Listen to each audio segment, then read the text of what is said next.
অরুণ ice cream খাবে বলে মেয়ে তো ভীষণ কান্নাকাটি করছে। আমার বাড়ি খুবই কাছে, কিন্তু হেঁটে যাবো না, সবে মেয়ে স্কুল দিয়ে আসলো আর ওর পাপাও নেই। তার শ্বশুরকে বললাম একটুখানি নিয়ে যেতে, ও তো দাদাকে বললো দাদা চলো চলো। তারপর দেখো ফাইনালি দোকানটায় চলে আসলাম। এই দোকানটা না আমি একদিন রাস্তা দিয়ে যেতেই দেখেছিলাম, এসে দেখি সত্যি অনেক রকমের ভ্যারাইটি আছে। মেয়েতে দেখো খুলে ও নিয়েই বার করে খেয়ে নেবে এরকম মনে হচ্ছে। তো এক প্লাস্টিক দেখো অরুণ আইসক্রিম নিয়ে নিয়েছি বাড়ির সবার জন্য। আর আমার খুব খেতে ভালো লাগে অরুণ আইসক্রিম। তোমাদের কাদের ভালো লাগে অবশ্যই কমেন্ট করে জানিও। দেখো এখানে কটন ক্যান্ডি নিয়েছি মেয়েরা, আমার একটা, আর ছোট ছোট অনেকগুলো নিয়েছি 5 টাকার।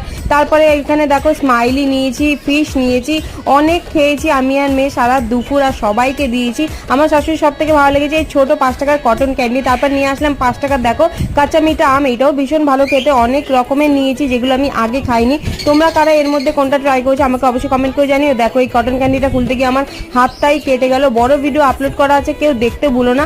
আর এই সব থেকে আমার বেশি ভালো লেগেছে এই যে কটন ক্যান্ডিটা, এটা দারুণ, জাস্ট অসাম। কারা খেয়েছো কমেন্ট